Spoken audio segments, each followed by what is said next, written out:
ng topic natin ngayon, patutunayan ng ating affirmative na ang Birheng Maria ay ina ng Diyos. Brother Winnie ng Roman Catholic Church, 10 minutes, your time start now. Okay, purihin ng Diyos at ating i-share ngayon ang katotohanan na ang ating Birhen Maria ay totoong ina ng Diyos. Now, gusto nating linawin bago para hindi magkalabuan ang usapan. Kung ang mga Katoliko sinasabi nilang ina ng Diyos, ano ba yung pagkaintindi at pagkaunawa ng mga Katoliko? Ito po ay prinsipyo. May linawin natin na may mga bagay na dapat natin malaman, na naniniwala kami na si Birhen Maria ay ina ng Diyos, hindi dahil sa nagmula yung pagka-Diyos ng ating Panginoon Jesucristo kay Maria. Hindi rin nangangahulugan na siya, ang Birhen Maria, ay ina ng Diyos Ama o ng Espiritu Santo, kundi si Kristo na siyang nagkatawang tao, which we know na we both agree siguro na alam natin na si Kristo ay Diyos. Okay? So we deny that the divinity of Jesus originated from Mary. We deny that the Father, yung Ama ay parang ina niya din si Maria. So, hindi po ganon. So, ang paniniwalang Katoliko ay naniniwala kami na si Kristo ay nagkatawang tao, siya ay Diyos, at pinaglihi ni Maria, at siya ay isang persona, at siya yung pinaglihi ni Maria at pinanganak. Kaya naman, sinasabi namin na Theotokos or Mother of God. Okay? Now, paano ba natin mapapatunayan na si Maria ay ina ng Diyos? Sa Old Testament pa lang may prophecy na. Kailangan bago tayo pupunta dyan, we go to the principles na kung kailan naging Diyos si Jesus or kailan ba Diyos si Jesus. So, rooted kasi ang paniniwalang Mother of God, si Maria, ang Birhen Maria, dahil ang kanyang anak ay Diyos. Okay? So, bago siya nagkatawang tao, alam natin sa Juan 1:1, sabi niya dito, nang pasimula ay naroon na ang salita. Ang salita ay kasama ng Diyos at ang salita ay Diyos. Ibig sabihin, yung salita ay Diyos.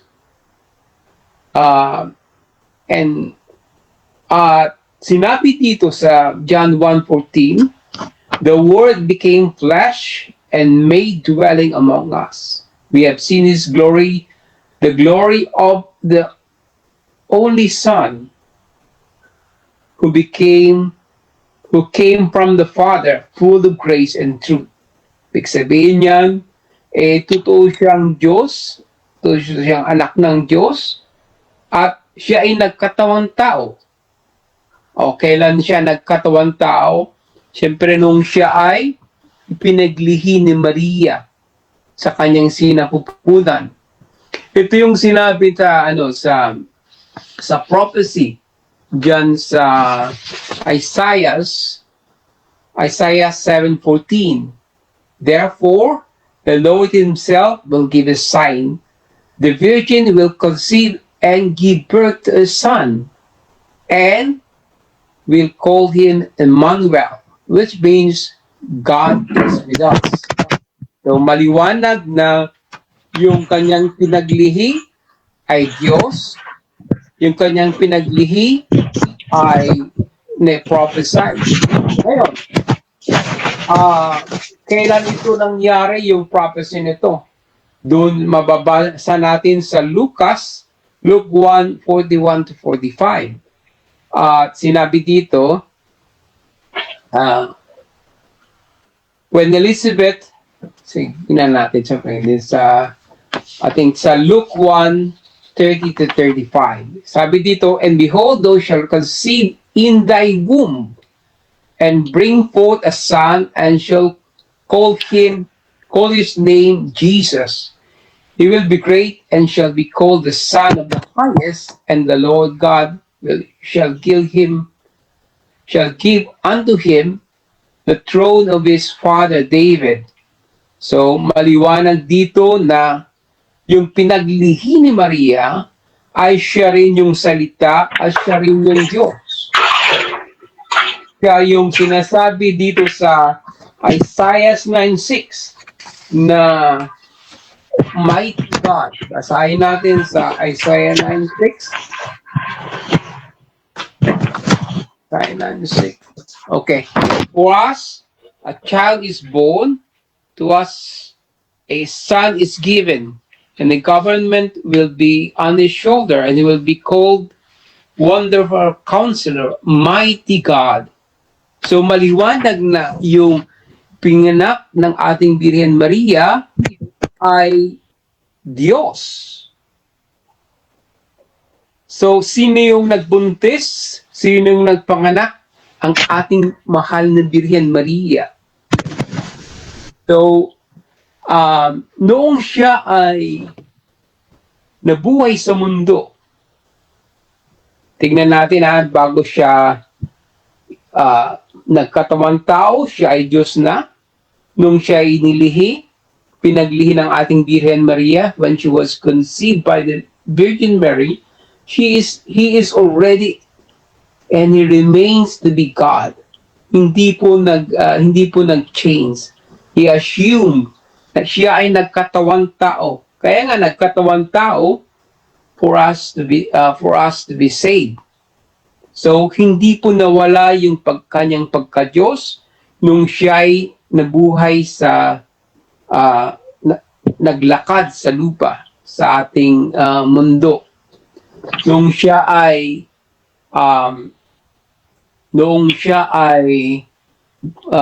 napunta sa langit, siya ay Diyos. Nung siya ay let's say go back, nung siya ay namatay, siya ay Diyos, siya ay bumuhay sa kanyang sarili. At nung siya ay sabi ni Saint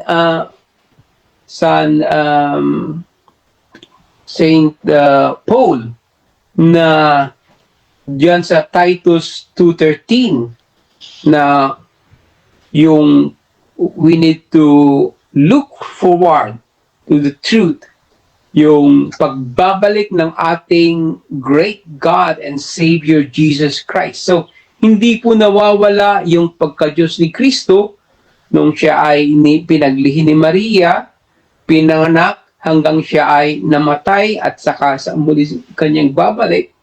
At it is consistently, Mary was constantly called the mother of Jesus, the mother of Christ. So, dun sa John 1, tignan natin sa John 1, I think 34, 45, dito sa 45. Sabi dito, Luke 1:43. But when I am favored, so favored that the mother of my Lord should come to me.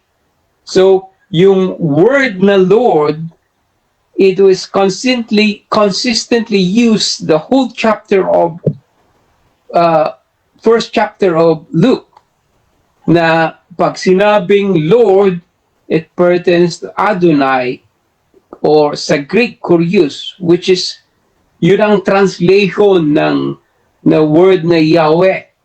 Ibig sabihin, sinabi na he is the mother of God. Iba lang yung langwahe na nagamit. Pero it is consistent at saka yung context, it is clear na through the Holy Spirit in the mouth of Elizabeth, yung katotohanan na si Maria ay ina ng Diyos ay napakaliwanag. Kasi si Kristo ay Diyos. Ibig sabihin, ang pinanganak ni Maria na tinawag na Emmanuel, na sinabi na mighty God, ay Diyos. Kaya naman, in conclusion, si Maria ay ina ng Diyos. Okay? Ilang minutes pa, bro?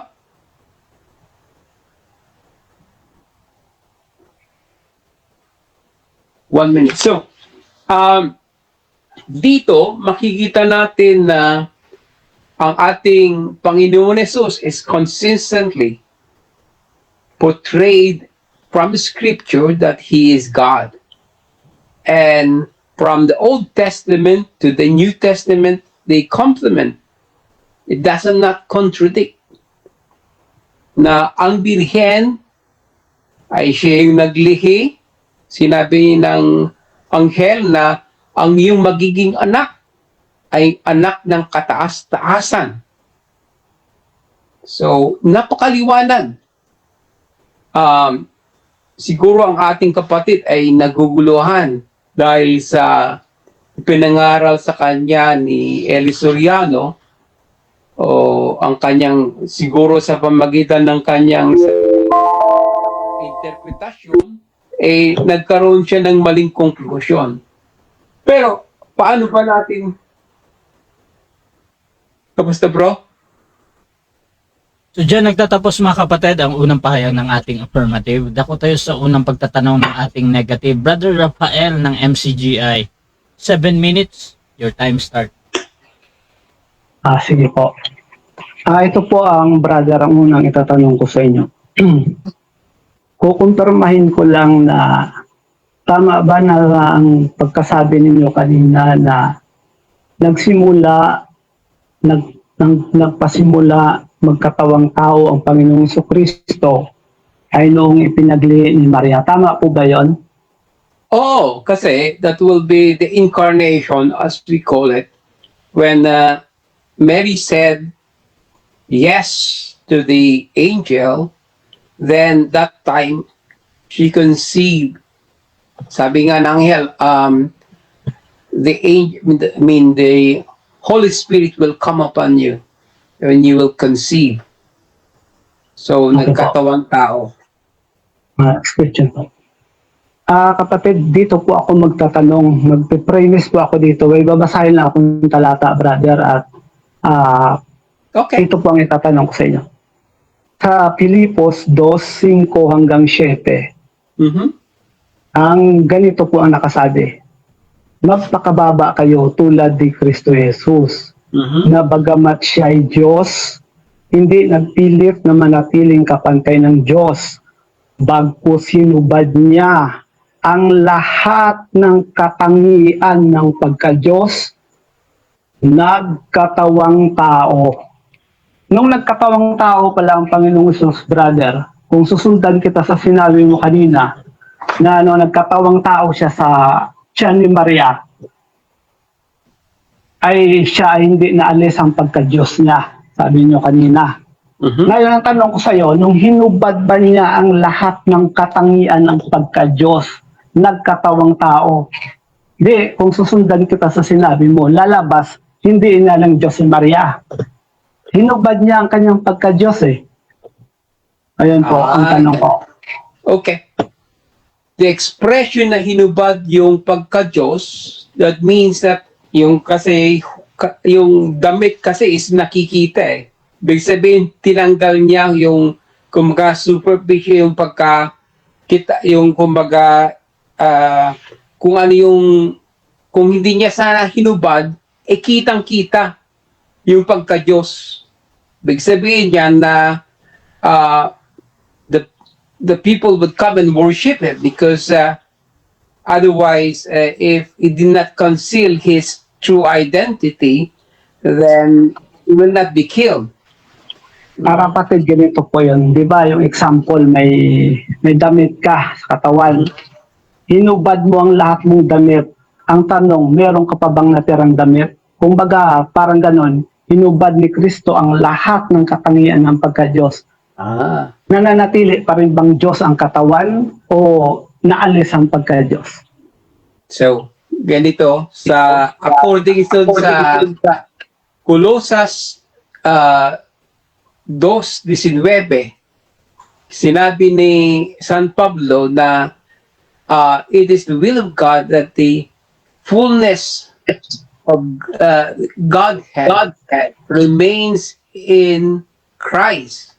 So maliwanag na yung salitang metaphorical na hinubad niya, that means that hindi lang niya pinakita.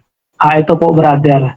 Paano po yan ma-reconcile ang dalawang talata na yon, ang 2.9 ng Colosas at ang Filipos 2.7? Ang sabi doon, nung nagkatawang tao si Kristo, hinubad niya ang lahat ng pagka-Diyos. Lalabas, hindi ina ng Diyos si Maria, dahil hinubad niya. Kasi kung susundan kita sa sinabi mo kanina, nung sa tiyan ni Maria, siya ay nananatiling Diyos, hindi naalis, ay hinubad. Ibig sabihin na alis ang pagka-Diyos, lalabas, hindi ina ng Diyos si Maria. Ngayon, paano mo ma-reconcile yung dalawang talata na yun para malinawan ang mga nakikinig? Yung 2.9 at ang 2.7 ng Filipos. Maliwanag na pag sinabi kasing yung Diyos kasi, He will be glorified. Just like when what they call this, nung nagpunta siya sa mountain with his apostles, nakita nila yung kaluwalhatian niya. Whereas doon sa public, hindi pinakita. Doon sa transfiguration, nakita nila yung kanyang divinity. He remains God. Remained. Tignan mo dun sa, sabi ni San Peter sa Matthew 16 verse. Kapatid, yung sinasabi po kasi dyan sa 2.7 ng Filipos, may yung sinasabi dyan, hinubad sa English ay emptied o empty.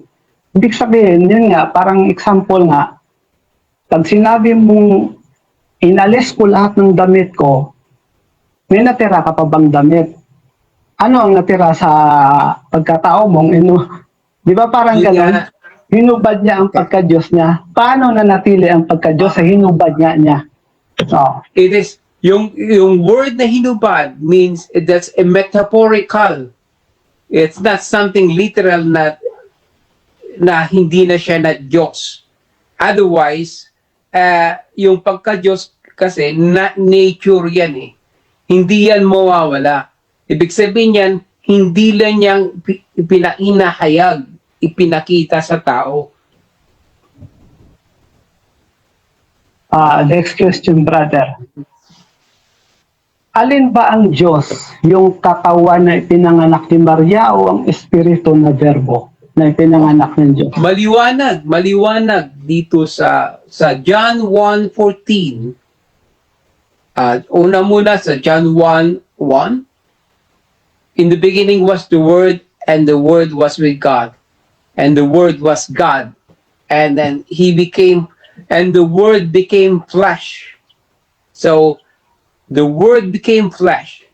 Ibig sabihin, nagkatawang tao ang salita. So, maliwanag yan na yung salita mismo, siya yung nagkatawang tao, siya yung mismong Kristo, si Jesus. Next question, brother. Di ba ito? Meron siyang hinubad, parang example, ang damit na nanatili ang damit, kahit hubarin mo, may damit pa rin. Gano'n na, di ba? Ngayon, kung sasabihin mo na ang katawan ay Diyos, ay ano ang naalis? Ano ang naalis? If you understand the metaphorical term na ginamit na hinubad, it does not mean na tinanggal yung pagka-Diyos. Ang meaning nun ay hindi niya hinahayag yung kanyang pagka-Diyos. Okay? Kapatid, yung Okay, so dyan nagtatapos mga kapatid ang unang pagtatanong ng ating negative. At dako tayo sa presentation ng ating negative. Pero bago yan, Shoutout muna kay Noel Ramos. Good evening sa ating lahat. Nanonood ako. Paano hampasin ng aral itong MCGI ni Rason. Shoutout din kay Rodel Bargara. That makes sense. Good luck sa dalawang debater. Shoutout po. Shoutout din mga kapatid dito kay John Clemente Verdebasa. Shoutout naman po dyan. Ayan. The bread of our soul, sabi niya, Birhen Maria, ina ng Diyos. Meaning Diyos din yung ina. Shoutout din kay Paharon Anahaw. Reference lang alam sa RCC. Ha ha ha. Sabi naman ni Marilyn, wala namang sinabi na porket Diyos ang anak, Diyos din ang ina. What happened to your mindset kung naging nurse ang anak mo or police, ikaw ganun ka rin ba? Use your common sense, please. At shoutout din mga kapatid kay Sister Marilyn. So mga kapatid, dako tayo sa negative presentation. Brother Rafael ng MCGI, 10 minutes, your time start now. Magandang gabi po sa lahat ng mga nakikinig. Ito po ay dapat ay nalinawan po ng ating kausap para maintindihan po ng lahat. Kasi kung susundan ko siya sa kanyang sinabi na yung ikang ipinaglihi ni Maria ay hindi naalis ang pagka-Diyos doon. Nananatili ang pagka-Diyos. Malinaw naman na ang ipinanganak ni Maria, yung pinaglihi ni Maria, 1:18 ng Mateo, nagdadalang tao si Maria. Tao yung dinadala ni Maria. Ngayon, ano ang nangyari? Pumasok lang doon yung pagka-Diyos. Kasi meron talagang pagka-Diyos eh. Ano yun? Yung verbo na kasama ng Ama sa pasimula, uno ng wala kayong tutulon, tama yun. Dumating lang ang panahon na pumasok lang yung sa katawan. Parang ganito mga kapatid, para maintindihan natin. Para maintindihan po natin, ganito po yun mga kapatid eh. Ganito po. Example, meron akong ito. Ano tawag dito? Di ba ballpen? Tama, ballpen ito, no? Pero ang totoong ball point pen ang tawag kasi nito nung araw eh. Ano ba talaga ang ball at pen dito? Diba itong ball na sa dulo? Kaya lang ito, parang bahay niya lang ito eh. Ngayon kasi nasa loob ito, pati ito nadala na rin sa katawagang ball pen. Pero ang talagang ball nito, hindi ito sa dulo. Ano ibig sabihin? Yung katawan, tao talaga yon. Ang sabi ni Kristo, 3:6 ng Juan, ang ipinanganak ng laman nga. Ang ipinanganak ng espiritu. Tanong, ano ba si Maria? Hindi naman espiritu si Maria, ang Diyos espiritu. 4:24 ng Juan. Ang Diyos ay espiritu. At ang may capacity lang na makapanganak ng espiritu, ang Diyos, kasi ang verbo Diyos din yun. Ipinanganak na yun ng Diyos sa walang hanggan. Sa 17:24 ng Juan, ako'y inibig mo bago natatag ang sanglibutan. Ibig sabihin, naipanganak na siya. Ngayon, itong Diyos na ito, pumasok lang ito sa katawan na inihanda. Yung katawan, tao talaga yun. At sa lohika na itinuro ni Kristo sa 3:6 ng Juan, ang ipinanganak ng laman nga, parang ganito. Ang ipinanganak ng kabayo talaga yun. Hindi tao. Ito, ipinanganak ng laman ng tao, si Kristo. Tao si Maria eh. Ang ipinanganak niya, laman. Ngayon, yung laman na yun, pumasok lang doon ang pagka-Diyos. Kaya ang sinasabi sa 2:9 ng Kolosas, nahayag ang kapuspusan ng pagka-Diyos ayon sa kaayagan sa laman. Yun nga, ang example na ibinigay ko parang ganito. Yung ballpen, sa loob dito talaga yung ball yung sa dulo. Ito, yung mga sa labas na yun, kumbaga parang bahay. Kaya lang, pag sinabi mong paabot na ng ballpen, ito na ballpen, pati ito nadala. So, ibig sabihin, yung si Kristo, yung pumasok yun sa katawan na ipinanganak ni Maria, doon nahayag ang kapuspusan ng pagka-Diyos. Pero hindi talaga Diyos ang katawan na yun. Pumasok lang ang pagka-Diyos doon, kaya nahayag ang kapuspusan ng pagka-Diyos. Ang talagang Diyos talaga ay yung ipinanganak ng Ama, 1:18 ng Juan, 2:7 ng awit. At hindi po pwedeng maging anak ni Maria yon, ang Diyos na yon. Bakit? Kasi tao si Maria eh. Kaya hindi talaga nararapat na matawag si Maria na ina ng Diyos. Dahil wala siyang kapasidad na ipanganak niya yung Diyos na Espiritu. Dahil ang Diyos ay Espiritu. 4:24 ng Juan, ang Diyos ay Espiritu. Ang verbo sa pasimula, Espiritu. Si Kristo, Espiritu yun. Nga, sinubo siya sa lupa kasi gaganap siya ng kalooban ng Diyos. Ang katunayan, mga kapatid, ganito eh. Bibigyan ko kayo ng paghahalin tulad.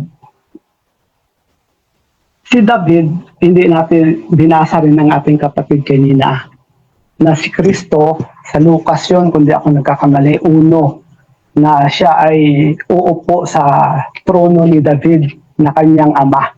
Tama yun, ama talaga ni Kristo si David. Kaya lang, saan niya naging ama si David? 1:3 ng Roma, basahin natin. Roma 1:3. Ito po ang pagkasabi. Tungkol sa kanyang anak na ipinanganak sa binhi ni David ayon sa laman. Ano yun? Yung kung babasahin natin to sa Greek, sperma ang nakatawag, ang sinabi dito. Sa English ay sperm, no? Sana wag naman maging masama ang implikasyon nito sa mga nakikinig. Nag-uusap lang tayo ng realidad. Ngayon, nanggaling ito sa binhi ni David. So, anak ni David ito. Kumbaga, descendant ni Kristo si David sa laman. Ngayon, minsang tinanong ni Kristo ang kanyang mga kausap sa Lucas 20 at 41. Patuloy. At kanyang sinabi sa kanila, paanong sinasabi nila na ang Kristo ay anak ni David? Sapagkat si David din ang nagsasabi sa aklat ng mga awit, sinabi ng Panginoon sa aking Panginoon, maupo ka sa aking kanan hanggang sa gawin ko ang iyong mga kaaway na tuntungan ng iyong mga paa. Dahil dito, tinatawag siyang Panginoon ni David.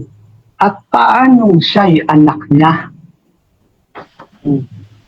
Paanong naging anak? Merong tinutukoy si Kristo dito na hindi anak ni David.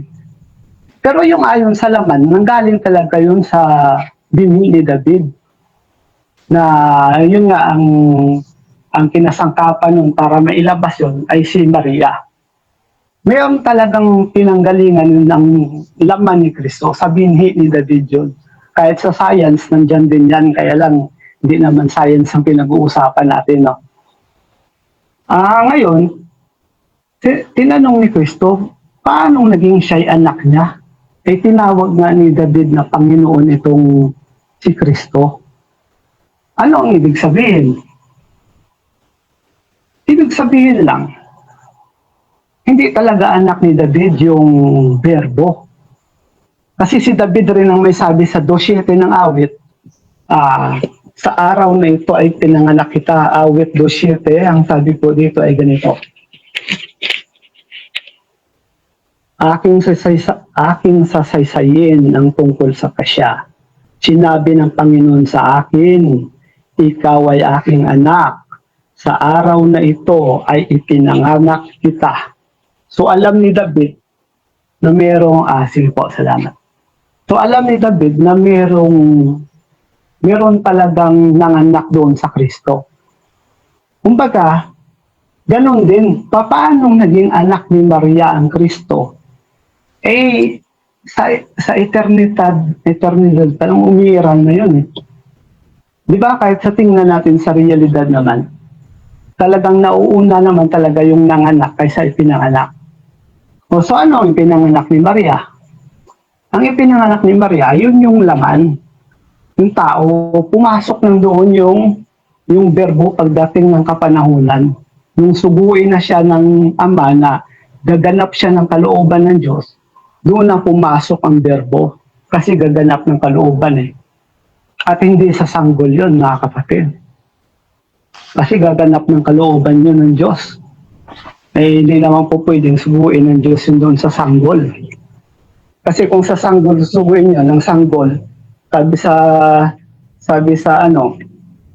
sa Lucas 1, ang sanggol na pinanganak ni Maria, ibinalot ng lampin, inihiga sa pasabsaban. Oh. E paano yun makaganap ng kalooban ng Diyos? Eh, ang unang-unang layunin na sinugo ng Ama si Kristo ay para mangaral. Kaya nga sabi sa kanta ng Pasyon ng Katoliko, bayan-bayay nililibot ng pangangaral ni Jesus. Di ba? Pag sinabing bayan-bayay nililibot, ibig sabihin naglalakad siya. Kasi gagawa siya ng kalooban eh. Ano ang kalooban ng Diyos? Sabi ni Kristo sa 6:38 ng Juan, bumaba ako mula sa langit, hindi upang gawin ang kalooban ko, kundi ang kalooban ng nagsugo sa akin. E ano ba ang kalooban ng Diyos sa pagkasugo sa Kanya?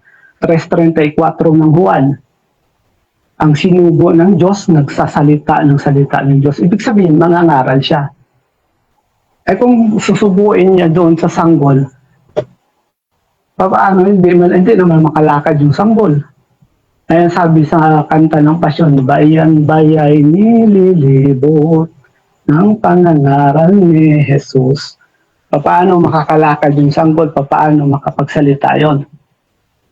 Eh, sa katotohanan, dumidede pa nga kay Maria yun eh. Yun po mga kapatid. So, ipinapakita ko lang na si Maria hindi talaga ina ng Diyos. Dahil meron talagang Diyos eh, ang alam. Sige po. Salamat. Okay, so dyan nagtatapos mga kapatid. Ayan, tumunog na. So dyan nagtatapos mga kapatid ang unang pahayag ng ating negative. Dako tayo sa unang pagtatanong ng ating affirmative. Brother Winnie ng Roman Catholic Church. 7 minutes. Your time start now. Okay, maraming salamat, brother, no?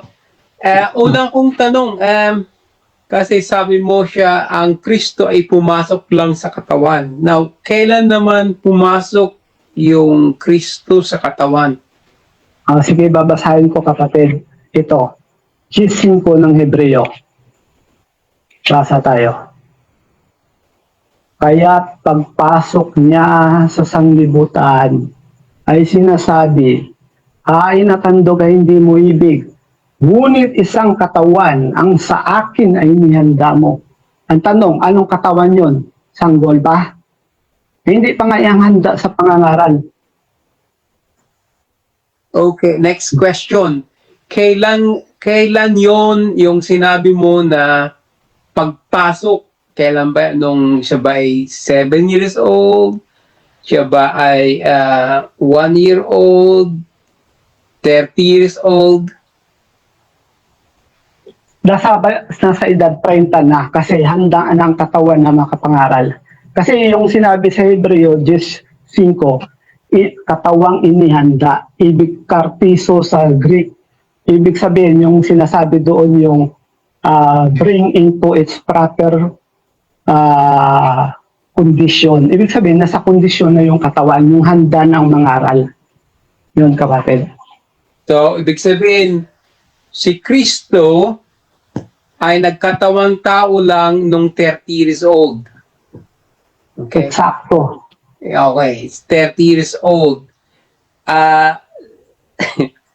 Noong bago siya, tignan natin sa Isaiah 9:6-7, sabi dito na, for us a child is born, tapos dito, and he is called Wonderful Counselor, Mighty God. Ibig sabihin, mali ba ang sinabi sa prophecy ni Isaiah na yung child is mighty God? Tama yun, kapatid, tama. Pero pansinin mo yung sinasabi, babasahin ko. Tama yun. 9:6, ang sinasabi doon, tatawagin ang kanyang pangalang kamanga-manga, kagapayo, makapangyarihang Diyos, walang hanggang Ama, prinsipe ng kapayapaan. Tatawagin, ibig sabihin, future tense, nasa future. No, kailan ba siya tinawag na Diyos? Sabi ni Tomas, Panginoon ko at Diyos ko. Okay? Okay. Now, ibig sabihin, sa iyong aral, yung Jesus na ipinanganak ni Maria ay kaiba sa Kristo. Yung ipinanganak ni Maria, laman yung tao yun. Ngayon alam ko ang itatanong mo kung may espiritu ba yun. Yun, maaari yun ang itatanong mo. Sige, sasagutin kita. Merong espiritu yun, kapatid. Sagutin mo lang yung tanong ko, hindi yung tanong mo, yung isasagot. Sige. Ang sagot ko dyan, brother, merong ipinanganak si Maria, yun yung laman. At meron namang ipinanganak ang Diyos, at yun ang espiritu. At yung espiritu na yun, pagdating ng panahon, pumasok yun sa katawan ng ipinanganak ni Maria. Okay. Kailan mo mababasa sa Biblia na pumasok ang Kristo sa katawan noong 30 years old? Sige, ito, babasahin ko, kapatid. May kaganapan ito, kapatid, eh. Di ba, nasa 30 anyos na siya. Dito, babasa ako, kapatid. Sa Lucas 4:17 hanggang sumusunod. Ibinigay sa kanya ang Next aklat question, ng bro. propeta Isaiah. 20 seconds na. Okay.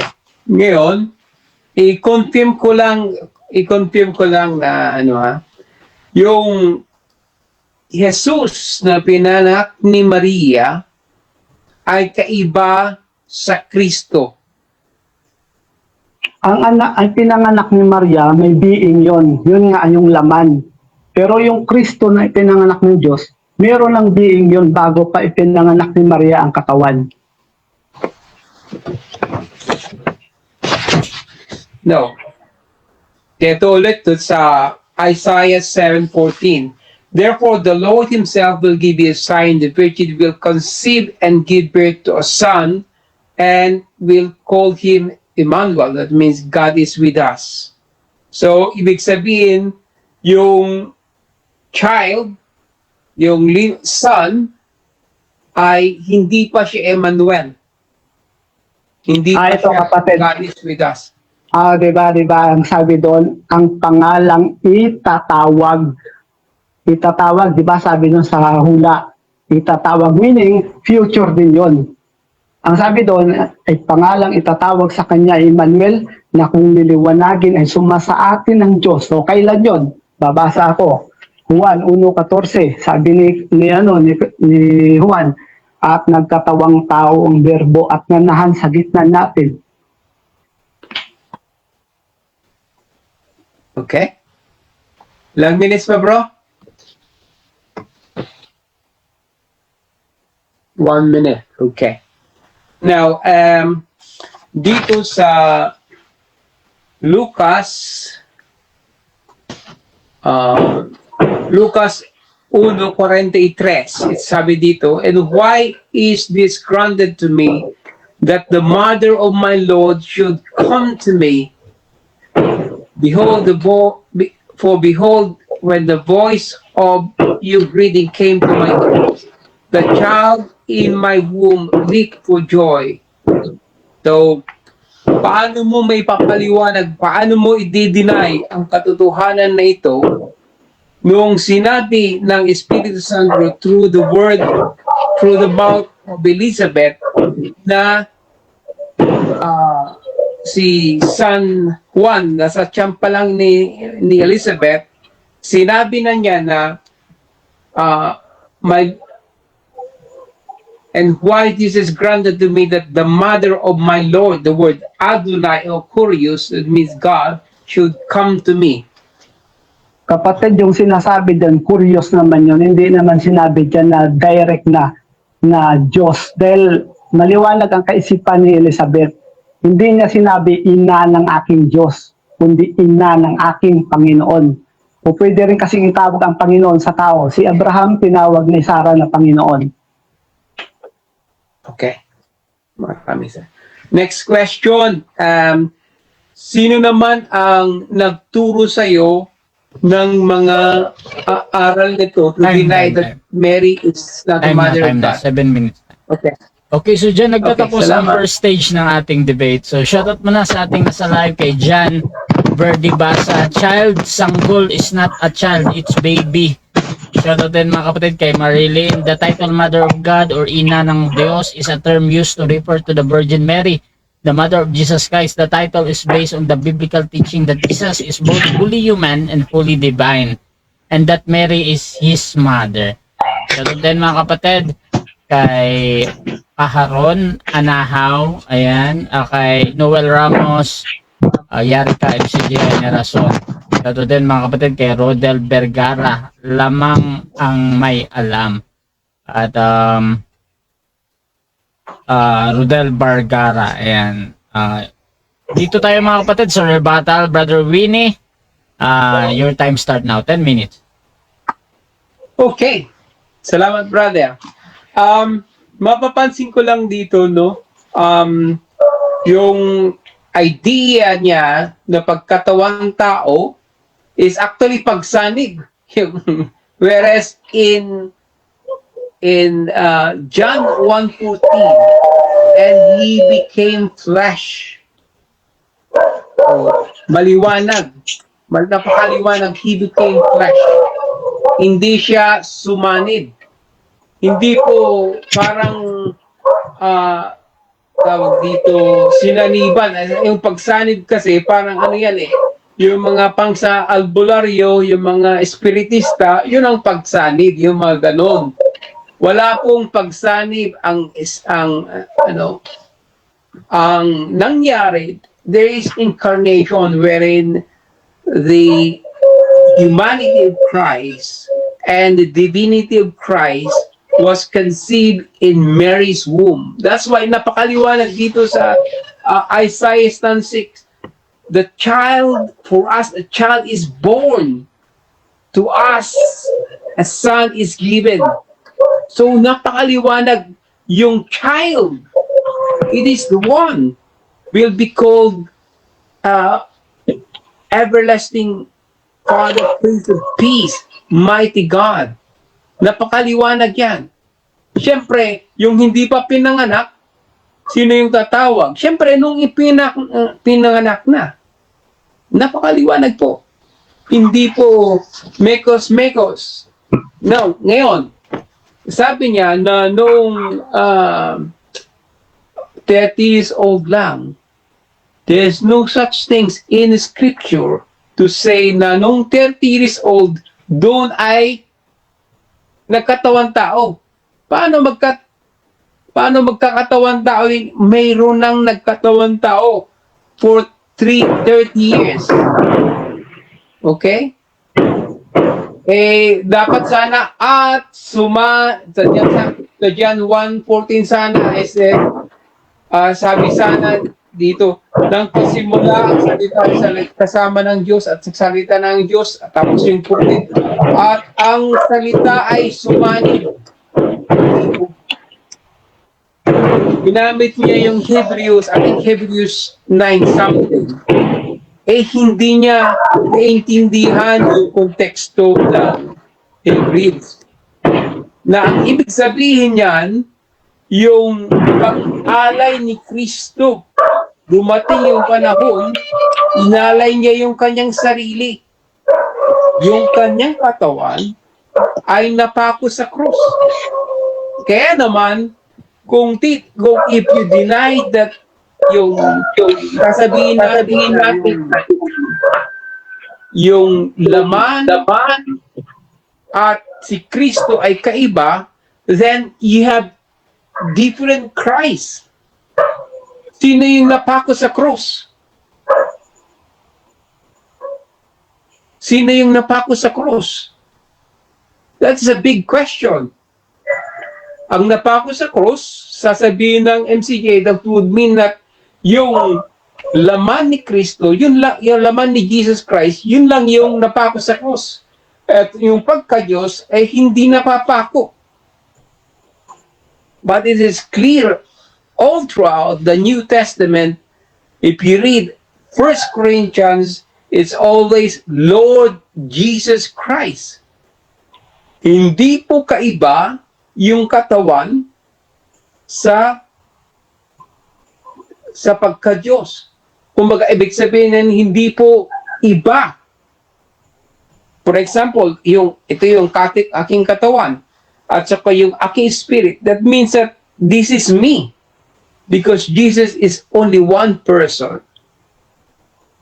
Jesus is only one person, hindi po kaiba. Kaya nga, sabi niya dito sa, doon sa Isaiah is makonceive pa lang. When he was conceived, it is called Emmanuel. He will conceive and give birth to a son and will call him Emmanuel. Hindi niya sinabi na after 30 years, he will be called Emmanuel. That is far from too much stretch of imagination. Okay? Now, maliwanag dito sa sinabi ng Holy Spirit, no? Basahin ko ulit dito sa Luke 1:43. But why I'm so favored that the mother of my Lord should come to me. So, the word use, syempre, sabi niya Adonai. Kasi yun ang, if you read the whole chapter 1 of Luke, yung Adonai o yung Lord, it is used in context throughout the full chapter na yung pag sinabing Adonai, it was used to refer to God. Paano nalaman ng bata or Elizabeth na Panginoon yung daladalin ni Maria? So when we say Panginoon in that context, Adonai, it means God. So pag naging if you deny the divinity of Jesus, tignan mo dito sa Matthew 16 verse 8, Matthew 16 verse 13 to 16. Basahin natin.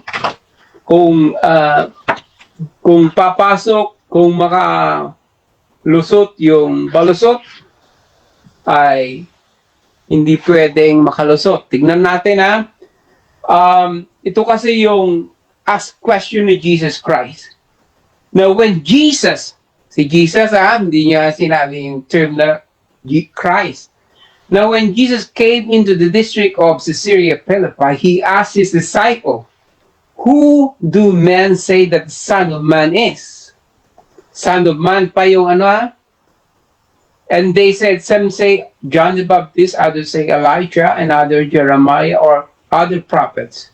And he said to them, but who do you say that I am? It refers to Jesus. Okay? He said, but who do you say that I am? Simon Peter replied, you are Christ. Ibig sabihin na yung si Jesus Christ, siya mismo ang Kristo. You are Christ. More importantly, he said that the Son of the living God. That is pointing to Jesus. Okay? Hindi po kaiba, hindi po magkaiba. Otherwise, sabi ko nga, yung naipako sa cross, ay hindi yung Kristo mo. You would end up believing that that is just the flesh. Okay? So, napakaliwanag. Even dun sa 1 Corinthians, if you go to 1 Corinthians, you would see that consistent na si Jesus Christ is consistent na iisa, hindi po kaiba yung Kristo sa Jesus Christ. Kasi Christ is only a title. Sino yung tinawag na Christ? It is Jesus. You are confused pag sinabi mo na iba yung Kristo, iba yung Jesus. It was Jesus who was called Christ. Kaya nga, very simple. Sabi dito, Paul called by the will of God to be apostle of Jesus Christ. Sabi dito, called to be the saints together with all in every place, call unto the name of Lord Jesus Christ. O the Lord and ours. So, consistent.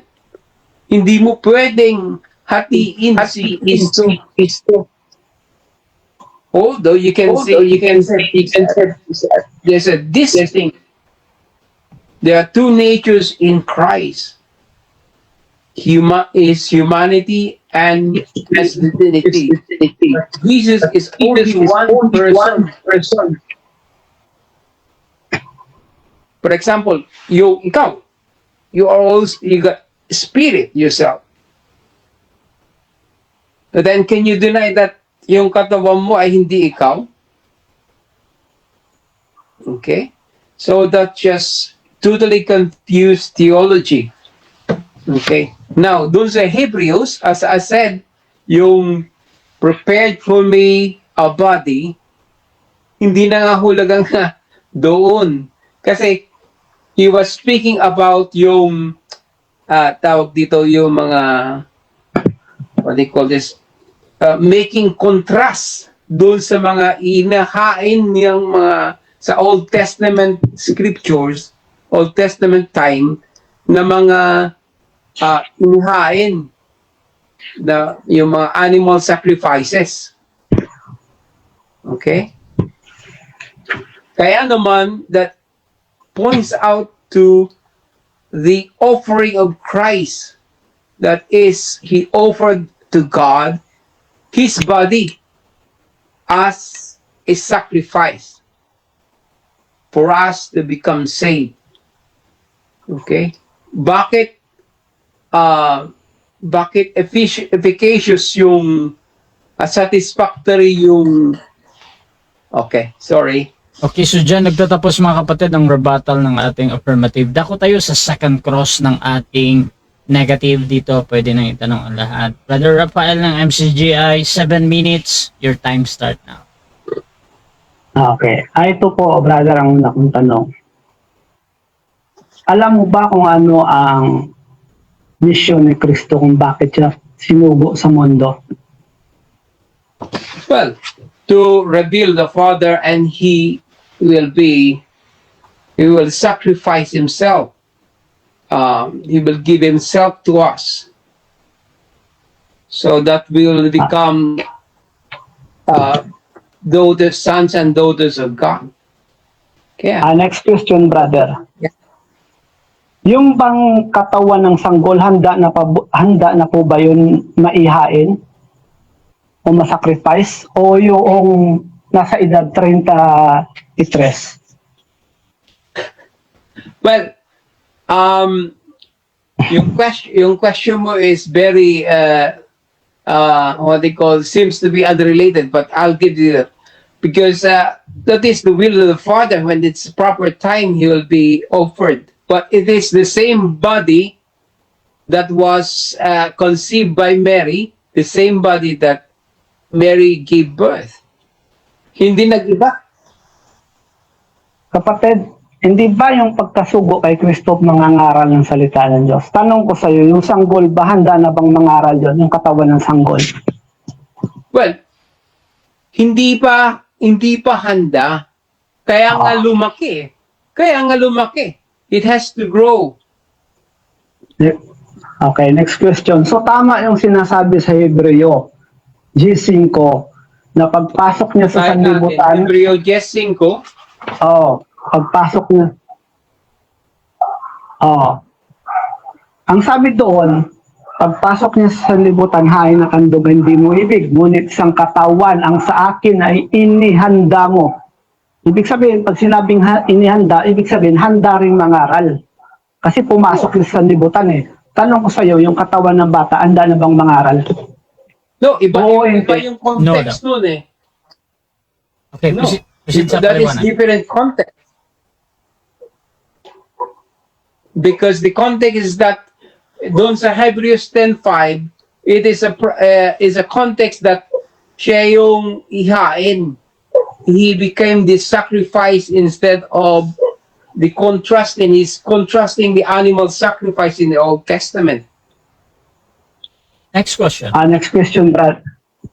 Yung bang katawan ng bata, nakahanda na ba yung i-sacrifice o yung edad 33? Well, that is Tandon. okay. Tandon, ha? That is a nonsense question. But as I said, sino ba yung pinanganak tapos mamamatay? That's not, because he have his mission to preach the word, to preach his message of the gospel, and in proper time, he sacrificed himself. Alam nga naman nung bata pa siya Next question, kapatid. Sabi mo kanina walang mababasa sa Biblia na pumasok sa katawan ang Kristo. Tama ba? Tama. Babasahin ko yung yung katawang inihanda. Babasahin ko sa Greek ang inihanda. Ang ibig sabihin niyan ay katartiso. Definition: to fit, join together, meet to compact together. Paano mo ngayon may papaliwanag, matutulan yan? Ang paliwanag yan eh. Anong version, Alam mo bro? ba yung sa Hebrew 10:5, ang word na katawang inihanda, yung inihanda, ang ibig sabihin yan ay katartiso. Nang ibig sabihin ay to compact together. So ibig sabihin, tama na pumasok ang katawan, ang espiritu ng verbo doon sa katawan. Tama ba na ang compact together ay pagsasanib? Ay nakasabi sa nakasabi sa Hebrew. Ganito, Brother Lucis, Bro Rafael, yung sagot muna tayo 20 seconds. Sige po. No daw, bro, sabi niya, bro. Proceed sa pagpapaliwanag, tapos may follow-up naman, Bro Winnie. Okay. No, I don't agree. I don't agree with his interpretation. The context is clear. Basahin natin, consequently, Christ came into the world. He said, sacrifice and offering have not desired, but a body you have prepared for me. Prepared. That is means it's prepared. When was that prepared? Next question. Did it say when it was prepared? Next question. Next question. It was when he was Next question. incarnated. Next question. Sabi doon, pagpasok niya sa sanlibutan. Di ba, papasok siya sa sanlibutan. Hain at tandog, hindi mo ibig, ngunit isang katawan inihanda mo. Ang sinasabi dyan, ang katawang inihanda, ibig sabihin dyan sa Greek ay katartiso, na ang ibig sabihin ng paliwanag ay join together. So di ibig sabihin, pumasok yung espiritu doon sa katawang inihanda. Mali ba yung sinasabi ng paliwanag ng Greek sa katartiso? Tama o mali? Mali yung unawa mo. Mali yung unawa mo. Kasi the word is sacrifice and offering have been not desired, but a body you have prepared for me. So, noong siya ay binigay ni Kristo yung kanyang katawan doon sa Calvary, that is what it says. Okay, next question, kapatid. So mali itong paliwanag ng Greek na ito. Ang katumbas ng salitang katartiso ay join together. Mali ito o tama? Yan yung kung binabasa mo sa dictionary, yung thesaurus or anything, tama yung word na yun, pero it is used in different contexts. For example, run. It has too many meanings. run for president, run as in tatakbo, run as a machine. So it is used in different Next question. contexts. Okay, next question. Yun bang tutol ka ba sa tinuro ni Kristo na ang ipinanganak ng laman ay laman nga? It means that yung pinanganak ni Christ, na ipinanganak sa laman is laman. That means that Tama. human will give birth to human. That is true in general sense. But Jesus is the exemption because he is unique. Next question, brother. Wala, Ano ba- for example, wala siyang ama. Next question. Ano ba si Mary? Siya ba ay ano ba ang kalikasan ni Mary? Siya ba ay Mary spirit, is God or human just human? like you and me. Okay. Paulit nung pagpipilian, bro. Rafael. Ano ba si Mary? Human or spirit? Human or spirit? Categorical. Mary was born human and she remained Okay. human until now. Time. 7 minutes time. Time na. To Jesus. Okay. 7 minutes time. So, dyan nagtatapos mga kapatid ang ating second cross ng negative. So, shoutout mo na kay The Bread of Our Soul. Yung inihandang katawan, yun ang anak ni Maria. Yung pumasok sa sandibutan, hindi yun anak ni Maria. Shoutout din mga kapatid kay John Clemente. Si Jesus ay nagpabautismo kay Juan. Nakita ni Juan bumaba mula sa langit. Ang Espiritu ng Diyos, gaya ng kalapati, parang baso at tubig. Hindi ka makakainom ng tubig kung baso lang. Kakainom ka kung may tubig ang baso. Shoutout din kay Jose Reiner Tarayo. God is spirit means he is not composed of physical matter and does not have physical body. Kaya hindi kailangan ng Diyos ang asawa at hindi manganak ang Diyos. Sana mabuksan ang mga isip niyong dalawa. Both of you are wrong. As spirit, he is incorporeal and non-gendered. God exists as a non-material being without physical form or substance. God bless to both of you. So then dito mga kapatid kay John, sabi niya, child, sanggol is not child, it's baby. So mga kapatid, dako tayo sa ating rebuttal, brother Rafael ng MCGI. Your time start now. Okay bro, ito po mga kapatid, lilipawin po natin na siguro si Kristo, alam naman natin na si Kristo hindi nagtuturo ng ano yan ng kasinungalingan Ang sabi niya sa 3:6 ng Juan, ang ipinanganak ng laman ay laman nga. Pinanganak ng espiritu ay espiritu nga. Dito pa lang nagtuturo na si Kristo ng lohika Kumbaga, parang yun nga, ang ipinanganak ng kalabaw talaga yon. Ay ang Kristo, ipinanganak yun sa eternidad. Ipinanganak yun ng Diyos. Eh ano ba ang Diyos? 4:24 ng Juan, espiritu. So ang ipapanganak niya? Natural, espiritu din. Ay si Maria, si Maria? Sinabi natin kapatid na tanggap niya si Maria ay human. So kung si Maria ay human, tao, flesh, eh ano ang ipapanganak ni Maria? Tututulan mo ba ang sinabi ni Kristo? Si Kristo mismo nagsabi. Sabi niya, ang ipinanganak ng laman nga. Kaya nga sinasabi rin ni Kristo sa kanyang sa kanyang pagtuturo na sinasabi niya anak ng tao. Pag sinabing anak ng tao, ano ang nanganak? Tao.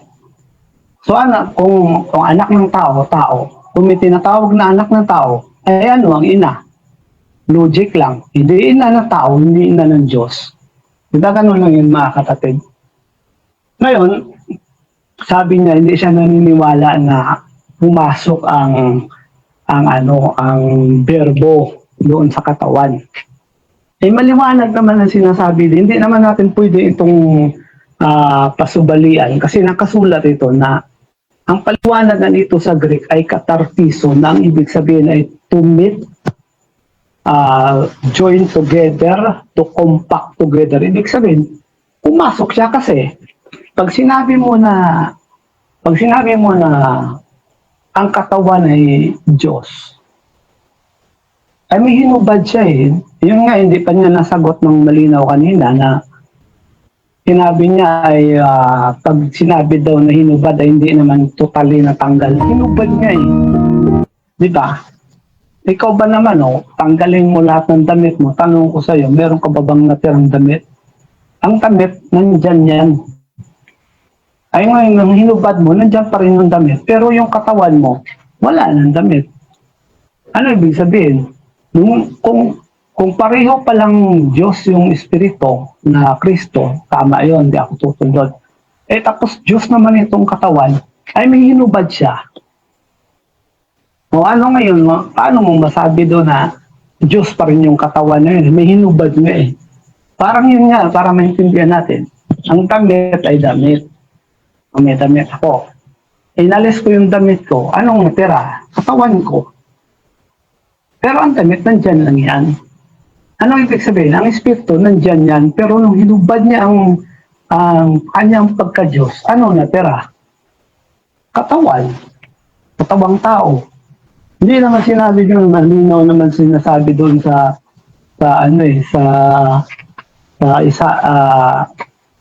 ang linaw naman na sinasabi na si Maria ay nagdadalang tao, hindi sinabi nagdadalang Diyos. Kasi si Maria, tao ngayon, balik tayo sa logic ng tinuro ni Kristo. May pinanganak ng laman na. Ay ano si Maria, laman. Ngayon, ginamit niya Isaiah 9:6. Hindi naman tayo tutol doon na si Kristo ay tinatawag na makapangyarihang Diyos, walang hanggang Ama. Kailan ba tinawag yun? Future yun eh. Tatawagin. Kailan ba siya tinawag na Diyos? Sabi ni Tomas, Panginoon ko at Diyos ko. Kailan yun? Sanggol ba yun? Nung sanggol ba siya? Hindi yun nung sanggol eh. Yung nasa tamang gulang na yun, na tinawag niya, pagkatapos yung nabuhay na maguli, sabi niya Tomas, Panginoon ko at Diyos ko. Ngayon, kailan ba? Sinabi pa doon, kamanga-manga, tagapayo. Kailan ba naging tagapayo si Kristo nung sanggol ba siya? Paano makapagpayo yung sanggol eh? Hiniga nga sa kasabsaban yun. Kasi ang pagpasok kasi ni Kristo sa mundo, bumaba ako mula sa langit sa 38 ng 1 upang gawin ang kalooban ng nagsugo sa akin. Ano ba ang kalooban ng nagsugo? 3:34 ng 1. Magsasalita siya ng salita ng Diyos. Ngayon, kailan pa siya nag-umpisang magsalita ng salita ng Diyos o mangaral? Ay hindi naman ng sanggol eh. Kaya nga uulitin ko, sabi sa Pasyon, bayan-bayay nililibot ng pangangaral ni Jesus. Paano makapangaral ang sanggol? Hindi pa nga makapaglakad yun. Ang Diyos, Diyos ng kaayusan. God of order. Hindi siya pwede maggagawa ng susubuin niya ang kanyang anak para mangaral tapos susubuin niya doon sa hindi pa handa na katawan. Natural, pag sinabing ang isang katawan na sa akin ay inihanda mo, ibig sabihin, handa rin yun mangaral. Kaya doon niya sinugo ang kanyang anak. Yung sa katawan na ready na mangaral, doon na niya sinugo. Kasi paano niya susuguin sa sanggol yun? O doon sa tiyan ni Maria pa lang. Ang pagkasubo sa kanya, agad-agad gagawa ng kalooban ng Diyos. Kasi mangangaral siya eh. At merong kaganapan yun, hindi ko lang natuloy kanina ng pagbasa. Sa 4:16 ng 4:18 ng Lucas, mula yun ni Isaias. Ngayon, kailan natupad yun? Yung tiyempo na yun, sinabi yun ni Kristo. Parang ganito, bawat hula kasi kay Kristo sa Biblia, meron kasing kaganapan doon mismo sa tiyempo na yun. Example, ito. Zacarias 9:9. Nasabi doon sa Zacarias ay ganito yung batang asno na sinasabi doon na sasakyan ni Jesus ang batang asno. Yan o. Magalak ka, mainam, o anak na babae ng Siyon. Humiyaw ka, o anak na babae ng Jerusalem. Narito, ang iyong hari ay nagpaparito sa iyo. Siya ay ganap na may pagliligtas, mapagmababa, at nakasakay sa isang asno, sa isang batang asno na anak ng asnong babae. Ay kailan natupad yun? 13:35 ng Mateo, ito po ang sinasabi. 13:35 ng Mateo.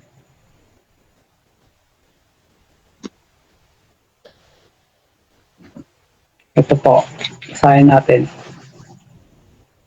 Upang matupad ang sinalita sa pamamagitan ng propeta na nagsasabi, hindi, 21 pala, sorry. Ito. Babasa tayo. 21:1, sumagot si Jesus at muling pinagsalitaan sila ng mga 21. At nang malapit na sila sa Jerusalem at nagsidating sa Bethpage sa bundok ng mga Olibo, ay nagsugo nga si Jesus ng 2 alagad na sinasabi sa kanila, magsiparoon kayo sa nayong nasa tapat ninyo at pagdakay. Thank you, bro. Pagdakay, masusumpungan ninyo ang isang nakatali na babaeng asno na may kasamang isang batang asno. Kalagin ninyo at dalhin ninyo sa akin. Kung ang sino man ay magsasabi ng anuman sa inyo, ay sasabihin ninyo, kinakailangan sila ng Panginoon at pagdakay kanyang ipadadala sila. Nangyari nga ito upang matupad ang sinalita sa pamamagitan ng propeta na nagsasabi, sabihin ninyo sa anak na babae ng Siyon, narito, ang hari mo ay pumaparito sa iyo na maamo at nakasakay sa isang asno at sa isang batang asno na anak ng babaeng asno. So itong pangyayari na ito na hinulaan ni Zacarias, naganap dito sa mismong tiyempo na ito na nangyayari na inutusan ni Kristo ang mga alagad para kunin ang asno. O isa pa, sa 13:35 ng Mateo, upang matupad ang sinalita sa pamamagitan ng propeta. Dito, 34. Lahat ng mga bagay na ito ay sinabi ni Jesus sa mga karamihan, sa mga talinghaga, at kung hindi sa talinghaga ay hindi niya sila kinakausap upang matupad ang sinalita sa pamamagitan ng propeta na nagsasabi, bubukin ko ang aking bibig sa mga talinghaga, sasaysayin ko ang natatagong bagay, buwat ng itatag ang sanglibutan. So yun po pala mga kapatid, dito mismo sa pangyayari ito, naganap ang hula ng mga propeta kay Kristo. At ito namang hula naman na pagparito niya, pagkasugo, mababasa naman yon sa Lucas 4:17 hanggang sa mga susunod na talata. Dahil upang matupad o maganap ang kasulatan. Yun ang pasto. Okay, so dako tayo mga kapatid sa second cross ng ating affirmative. Brother Winnie ng Roman Catholic Church, 7 minutes again, pwede nang itanong kahit ano dito. Your time start now.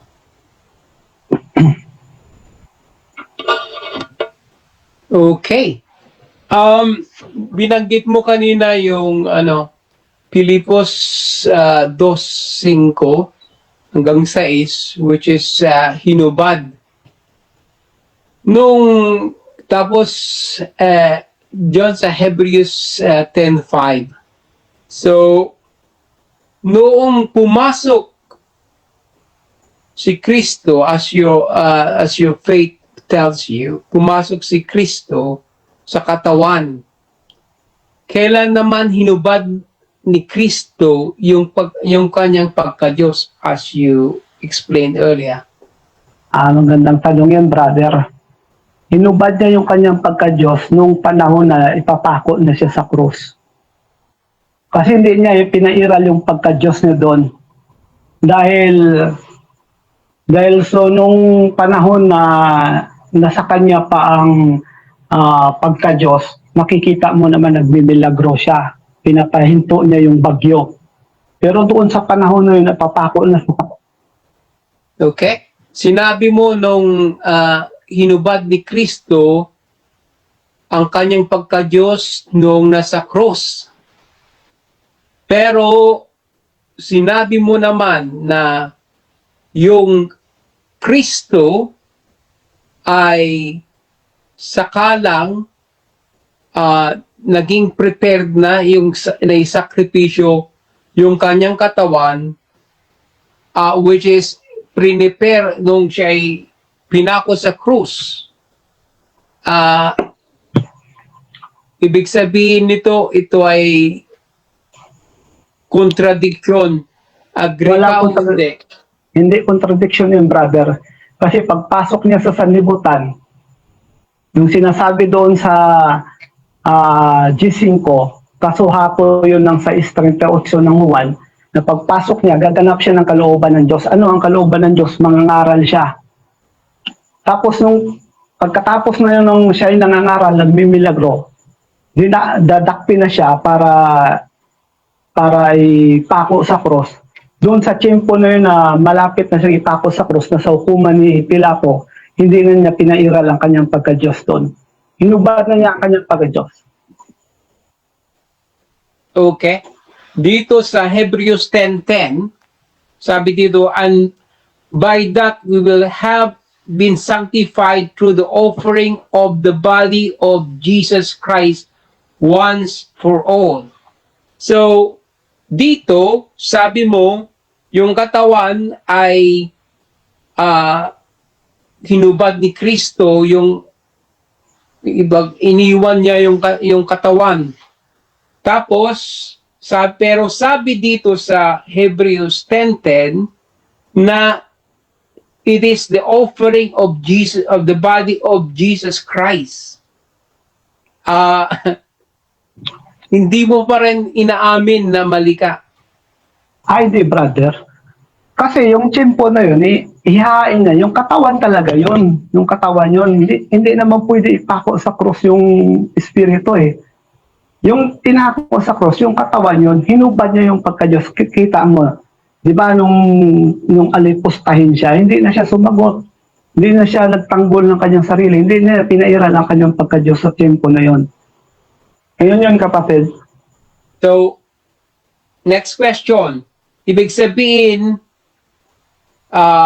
yung body of Jesus Christ na sinasabi ni ng inspired writers of the Hebrews ay mali. Hindi mali si Pablo. Katawan Hindi na lang mali. yun. Kapatid, hindi mali si Pablo. Yung katawan, ang katawan, inihanda yon. Ngayon, nung nasa tamang gulang ng katawan, pumasok na doon ang berbo. Kasi nangaral pa ng 3 taon yun eh. Di ba? Ngayon, nung pumasok ang berbo doon, nangaral siya. Hanggang sa dumating yung panahon na siya ay, yun na, dinakip na siya, hinuli. Sa tiyempo na yun na hinuli na siya. So, yung katawan na napako sa cross, hindi si Kristo yon. Yun ang katawang laman na inihanda ng Diyos. So, yun. ang tanong ko, hindi si Kristo yon. Hindi yun ang Diyos na berbo. Yung katawan yun. Tinatanong ko lang kung hindi si Kristo yon na ipako sa cross. Si Kristo yun sa katawang tao.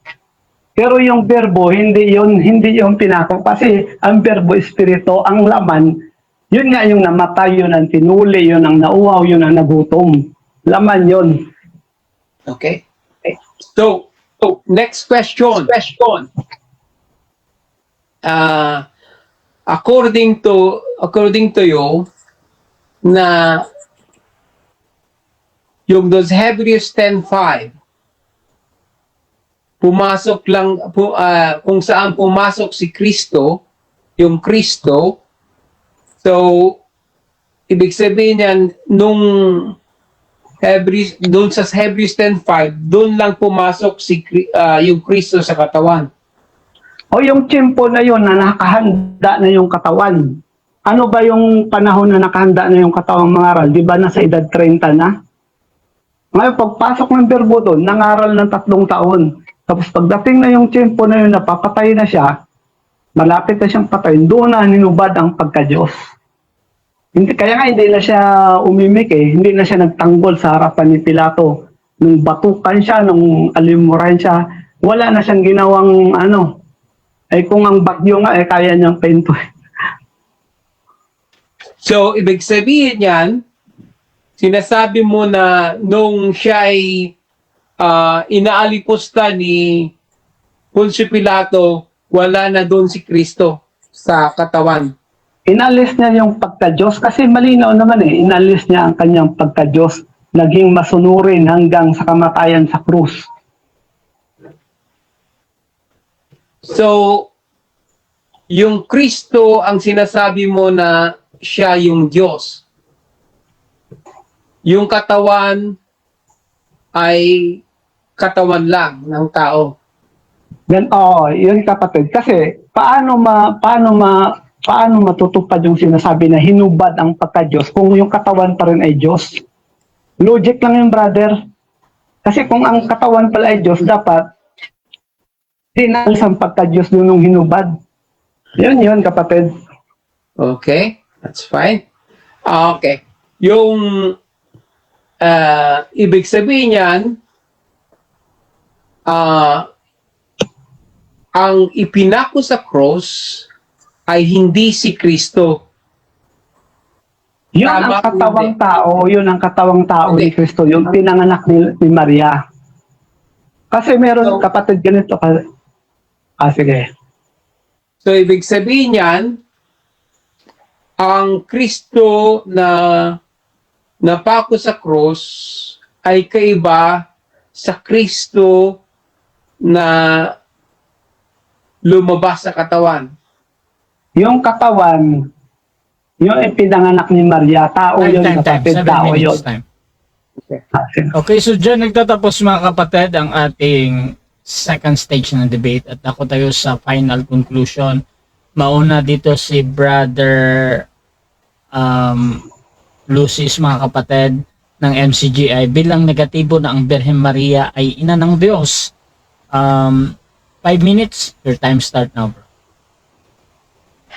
Ganito po mga kapatid, lilinawin ko sa inyo.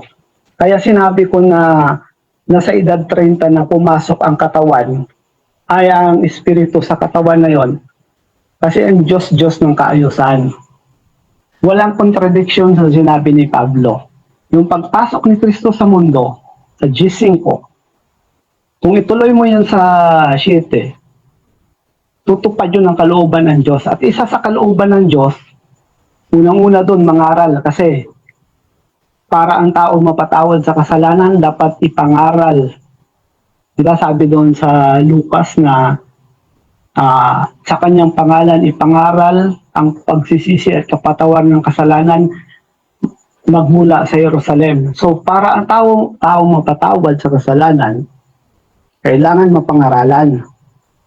Ang unang-una na gagawin ni Kristo sa kanyang pagparito sa mundo, mangangaral siya. Kaya nga nasabi ko na hindi na doon yung sa sanggol, kasi yung sanggol hindi pa ready ang katawan nun. Kasi ang sabi sa Hebreo, pag sinabing katawang inihanda, ibig sabihin handa na yon na mangaral. Ngayon, nung handa na mangaral, anong edad yun? Nasa edad 30, ito, babasahin ko. Babasahin ko na doon pumasok ang verbo. Kasi sinugo siya Ulitin ko, 6:38 ng 1, bumaba ako mula sa langit, hindi upang gawin ang kalooban ko, kundi ang kalooban ng nagsugo sa akin. G5, saan ang tuloy niya? Pagbaba mula sa langit, G5 ng Hebreo, pumasok sa mundo, sa libutan. Pagpasok niya, mayroong inihandang katawan. Tanong, anong katawan? Sanggol? Hindi. Bakit? Hindi pa mahandang makapangaral ang sanggol. Wala sa kaayusan niya, susubuin ng Diyos anak niya doon sa sanggol, umiiyak na ngayon. Nagdedede pa nga kay Maria yun eh. Kaya nga sabi ng sumigaw, mapalad ang dibdib na sa iyo'y nagpasuso. Ibig sabihin, dumidede pa kay Maria yun. Eh ngayon, ang layunin niya, mangangaral. Tapos hanggang sa dumating na siya ay iaalay na. O ngayon, tanong, kailan siya pumasok? Ito, gaya ng binasa ko kanina, na bawat sinasabi sa lumang tipan o sa aklat ng mga propeta, may kaganapan sa panahon ni Kristo. Yun nga, yung binasa ko, yung batang asno na yun na sinakyan ni Kristo. Doon mismo sa tiyempo na yun na nangyayari yun na sinugo niya kanyang maalagad upang matupad ang sinasabi ng kasulatan. Tapos yung isa pa, yung nagsasalita siya ng talinghaga sa Mateo na yun na binasa ko kanina. At kung hindi sa talinghaga, hindi niya sila kinakausap upang matupad ang sinasabi ng kasulatan. Ibig sabihin, mangyayari yon doon mismo sa tiyempo na yon na nakikipag-usap siya sa talinghaga, yung matupad yung sinasabi sa 78:2 ng awit na magsasalita siya ng mga talinghaga. Ay yung pagbaba naman niya, yung pagparito niya para mangaral, kailan naman natupad? Basa tayo, Lucas 4:17 hanggang 21.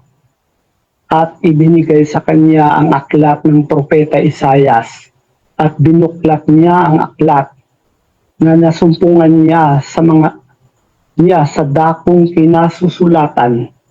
Sumasa akin ang Espiritu ng Panginoon sapagkat ako'y pinahiran niya upang ipangaral ang mabubuting balita sa mga dukha. Ako'y sinugo. Diba sa 38, sinugo siya.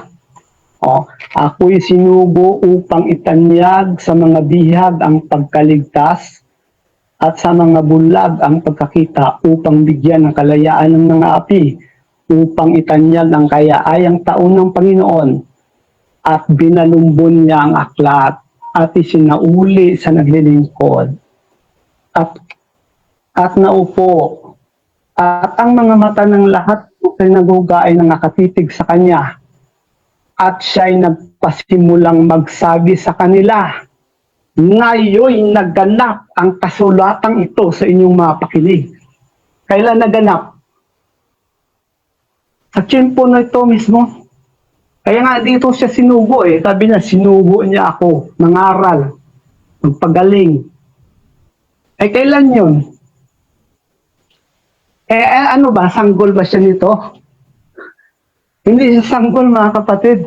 Sabi ni Kristo, at siya'y nagpasimulang magsabi sa kanila, ngayon naganap. Parang yung sinasabi, yung nangyari sa asno na yun, nung sinugo niya yung mga alagad niya, upang matupad doon mismo sa tiyempo na yun, upang matupad ang sinasabi ng kasulatan. At yung sa salita siya ng mga talinghaga, doon mismo sa tiyempo na yun, doon natupad. Okay, so dako tayo sa final conclusion din ng ating affirmative sa kanyang pinatutunayan na ang Birhen Maria ay ina ng Diyos. Brother Winnie, your time start. Okay, maraming salamat again.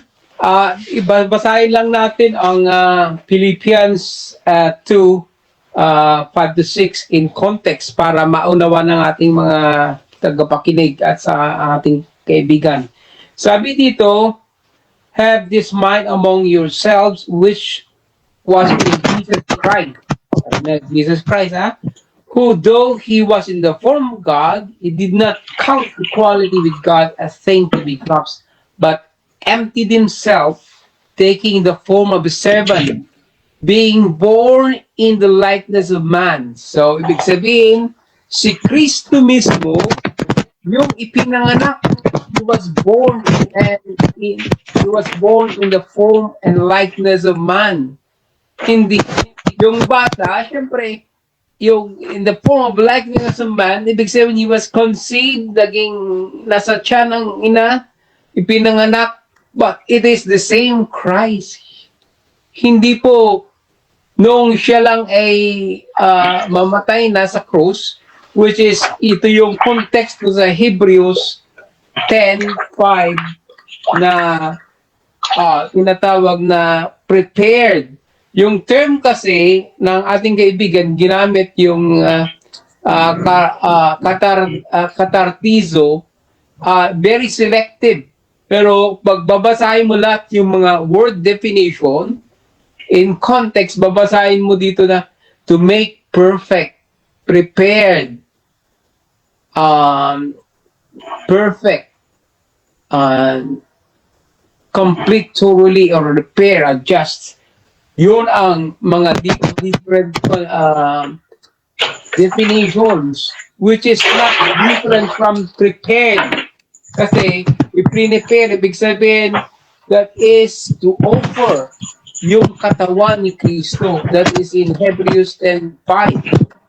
So, kung sinasabi mo na doon lang pumasok yung Kristo sa katawan, sa Hebrews 10:5, kung saan siya ipinako sa krus, kaya kung pinako sa krus, sabi mo naman na umalis siya.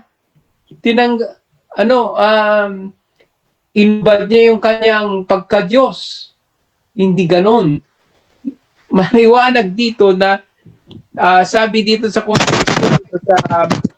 Philippians, siya ay nagkatawan tao, although he's in the form of God, but emptied himself, taking the form of a servant, being born in the likeness of man. So, big sabihin yan, yan si Kristo. Si Kristo mismo yun. Ipinanganak. Hindi kaiba.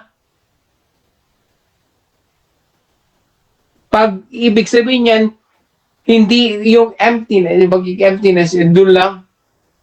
Yung humility of Christ, kasama doon sa siya ay pinanganak, he become a child, he become obedient to his parents, and experience all of the experience of being young and growing old.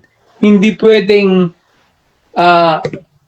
tignan mo magiging iba yung Kristi mo, it will end up different Christ.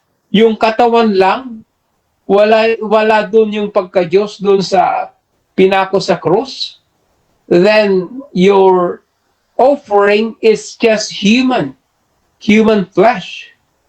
Whereas in the Catholic theology, that is yung full humanity, divinity of Christ is in one person nandun sa cross. It is consistent na sinasabi na the one crucified is Jesus Christ. Hindi yung katawan lang. It's the whole person of Jesus Christ was on the cross. That's why it is efficacious. Sabi nga doon sa 1 Corinthians na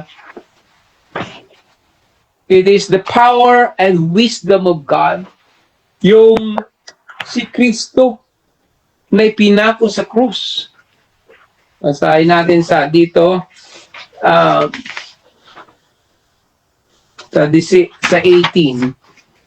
Okay.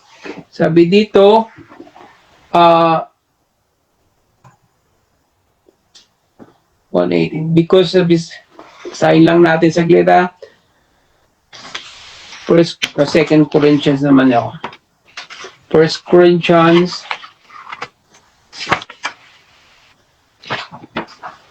parang makaabot pa. Saglit lang.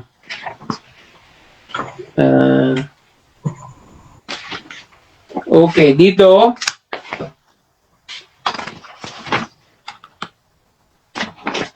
Okay, time. Oh, sorry. Okay, so dyan nagtatapos ang debate natin between Roman Catholic Church and MCGI, mga kapatid. So before natin i-end yung ating live, syempre gusto ko muna kayong magpasalamat sa lahat ng 28 na nag-live comments, mga kapatid. Unahin natin si Brother Winnie, bro. Okay, maraming salamat again for this opportunity, Brother Rafael, no? I'm hoping that you're open to the Catholic belief and yung open-mindedness mo, I will pray for you, hoping that so with the other listeners and who are watching, they could make sense of what we're talking about, which is very important. And God bless. Thank you, Brother Rasha, for giving us opportunity. Although parang medyo maiksi yung ating mga we fall short sometimes. We want to say more, but it's just the time limit we have. So I'll just leave you with this verse to contemplate. For the word of the cross is fully to those who are perishing, for those who are saved. It is the power and wisdom of God. So that is Christ in the crucifix, which is our salvation. Hindi yung tao lang or laman lang. Amen.